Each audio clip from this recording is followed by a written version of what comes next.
प्रणाम जी। बोलो श्री प्राणनाथ प्यारे की जय। प्राण प्रियतम, हमारे बिना आप भी अपना दिन कैसे गुजारते हैं? प्रेम के मधुरतम क्षणों का एहसास कराने वाली रात कैसे बीत जाती है? आप हमारे बिना परम धाम में कैसे रह रहे हैं? क्या आप अपनी इस बात को भूल गए हैं जो आपने निज धाम में कही थी कि मैं तुमसे एक पल के लिए भी अलग नहीं रह सकता और तुम्हें एक पल के लिए भी अलग नहीं कर सकता। और आज मैंने अपने प्रीतम से कहा कि हे मेरे प्रीतम, आज आप नृत्य करें। हमें आपका नृत्य देखने को बहुत अधिक चाहना है। आज आपका स्वरूप हमें सब सखियों को बहुत ही आनंदित कर रहा है। ये सुनकर हमारे पिया जी ने कहा कि हे सखियों, पहले तुम नृत्य करो, क्योंकि स्त्रियों का नृत्य अधिक अच्छा होता है। तुम प्रेम के गीत गाओ, उसका अनुसरण करते हुए मैं भी पीछे से मधुर स्वर में गाऊंगा। तब सखियों ने कहा, अति सुंदर। मेरे प्राण वल्लभ, हमारी बात सुनिए। हम ये जानना चाहती हैं कि नृत्य कैसे होता है। पहले आप करके बताइए। आज तो हमें आपका नृत्य देखने की इच्छा है। आपका नृत्य देखने की हमारी इतनी उमंग है कि वह समा नहीं पा रही है। यानी हमारे अंदर अपार उमंग है। आप जिस तरह से भी नृत्य में अपने कदम रखेंगे और अपने कोमल अंगों को मोड़ेंगे तथा गुलाई में घूमेंगे, हम भी उसी तरह ही से नाचेंगी तथा अंगों को मोड़ते हुए गुलाई में घूमेंगी। आप नृत्य की मुद्रा में अपने हाथों को चलाकर दिखाइए और पैरों से ठुमका लगाइए। प्रेम के भावों वाले ऐसे गीत गाइए जिसका कुछ अर्थ निकलता है। आप अपने सुंदर गले से आलाप कीजिए, जानी गाइए। हम सब सखियां आपके साथ स्वर पे स्वर मिलाएंगी। इसके साथ ही बांसुरी, बीना, सारंगी, झांझ तथा पखावज आदि के बाजे भी बजाए जाएंगे। हम सब अपने हाथों से करताल यानी ताली भी बजाएंगी और करताल में जड़ी हुई छोटी छोटी झांझें भी बजाएंगी और सखियां अपने हाथों से भी श्री मंडल भी बजाएंगी। इसके अतिरिक्त चंग एक बाजा होता है और तंबूरे के साथ अति आनंदमयी संगीत की रसधारा फूटेगी। इस अवस्था में आपके साथ हम सब सखियां नृत्य करेंगी। और राज जी ने नृत्य करना शुरू किया तो उस समय श्यामा जी और सब सखियों के आभूषणों से वाद्यों की तरह तरह की मधुर मधुर ध्वनि निकलने लगी। जुगल स्वरूप की पायल का एक घुंघरू भी आवाज आई।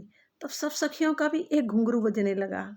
पायल बाजी तो पायल, कुंडल की मधुर आवाज आई तो सबका कुंडल, इस तरह से सब वाद्य भी बजने लगे। धीरे धीरे राज्य की मधुर आवाज के साथ साथ सब पीछे पीछे वैसे ही राग अलापने लगे। ऐसा लगने लगा कि जैसे समय रुक गया है। पैरों की ताल से धरती से धम धम धम धम की ध्वनि होने लगी। प्रेम भरे गीतों में अति मधुर शब्दों का संचार होने लगा। सबके अंदर अपार उत्साह छाने लगा। प्रीतम ने अपने कोमल अंगों से नृत्य किया। वे एक पैर पर घूमते हुए नृत्य करने लगे। जब वे बहुत चतुराई से पैरों से ताली देने लगे तो चारों ओर तत्ता थई थई तत्ता थई थई की मधुर आवाज गूंजने लगी। मृदंग, चंग तथा तानपुरे की आनंदमयी धुनों के साथ सखियां अत्यधिक उमंग में भरकर मधुर स्वरों में गाने लगी। उस समय करताल, झांझ तथा अन्य बड़े बड़े बाजे भी बजने लगे और बांसुरी से मधुर स्वर लहरें फूटने लगी और सब सखियां के मध्य राज श्यामा जी नृत्य करने लगे और उनसे बहुत अधिक प्रेम किया। पल पल सबका श्रृंगार बदलने लगा।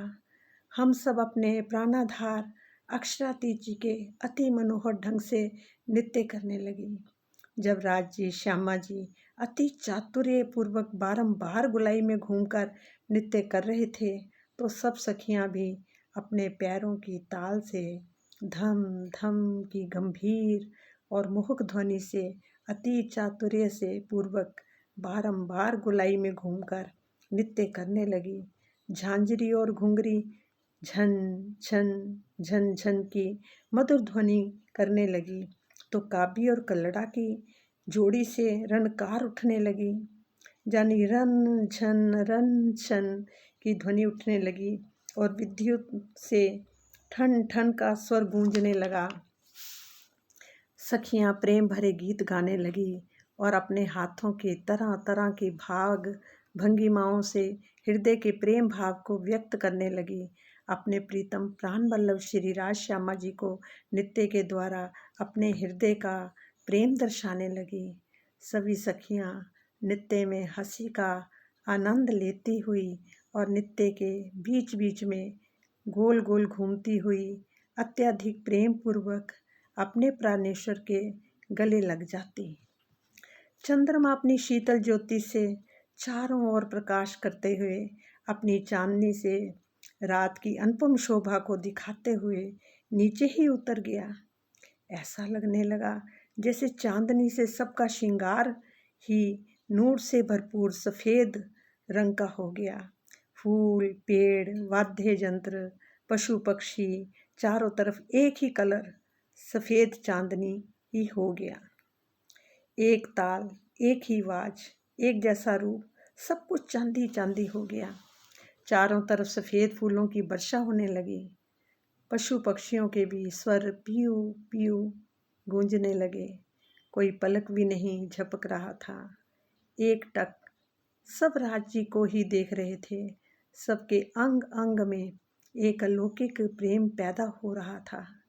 किसी को कोई सुध नहीं रही कि हम कौन हैं और कहाँ हैं।